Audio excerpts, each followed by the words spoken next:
A former LEC broadcast talent, also NLC and other things, talked about his working relationship on Twitter. It was interesting, and a lot of people replied, so we can get an insight into how Riot works with broadcast talent. Foxdrop replying to Spica announcement, saying he found out he was kicked on Twitter. This is how I found out I was dropped from LEC 2. Must be a League of Legends thing. Foxdrop continues.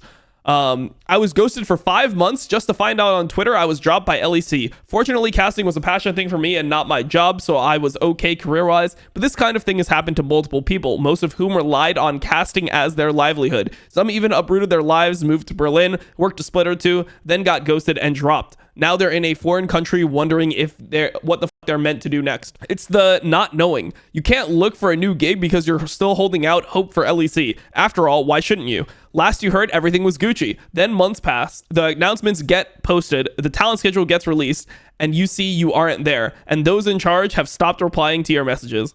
It's the big downside of being a contractor. You're paid for each weekend you work, and that's it. You'll be told you have job security, of course, and you absolutely do, until Papa Riot decides you don't. As much as working the LEC is a prestigious honor and a great experience, this is the sad reality of being talent there. Esports is competitive and cutthroat, but bruh, you can't ghost people when you hold their literal livelihoods in their hands. It's simply unacceptable. Sorry for the long rant. It was frustrating enough when it happened to me, but it was a long time ago, and I had things to fall back on. But I'm still hearing about this kind of thing happening, and it's not on. I'm still hearing about this thing happening, and it's not on. I just wanted not okay, I assume. I just want Riot to approach these decisions with more humanity. Monte Cristo responds, I was announced as a caster for Worlds one year without being told, and with no contract offer. I was then told I should work an entire Worlds for exposure, and they tried to lie to me that my contract with OGN, an entirely different company than Riot, should include Worlds. Ryan Central responds to Foxdrop. For those that ask me why I'm not doing EMEA anymore, this is exactly what happened to me too. You can't ghost people when you hold their literal livelihoods in your hands. It's unacceptable. It's simply unacceptable. Is incredibly true though. It was disappointing to be treated so badly. Foxdrop also tweeted this. Having a lot of people, even from other Riot titles, also messaged me about their experience with this. One was a mainstay for almost half a decade and still got this treatment. Insane. Damn, work for exposure.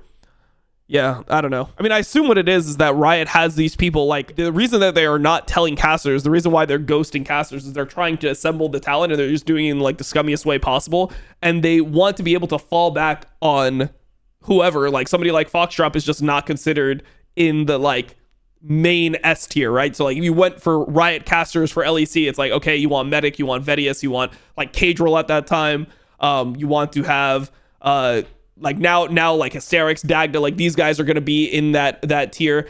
And then there's going to be like the other people like Aragon that are expendable. Dracos is also in the S tier, obviously. Just trying to do it off the top of my head. And then what they do is they're like, okay, can we sign all these guys in negotiating contracts? Once they have those guys locked in, then they're like, okay, we'll just announce it and like f- the other guys. The reason why they keep them on is just in case people like, for example, Quickshot at the time as well, end up not wanting to do it, because there is always long contract issues with even the main casters and the people that do hosting, etc. We saw the thing with Shox where she didn't start the LEC. I think it was like 2 years ago or 1 year ago or something, where she didn't start the LEC because she was still in contract negotiations with the LEC. And this is a problem for most talent because of the fact that Riot notoriously pays under what the market rate is for casting talent.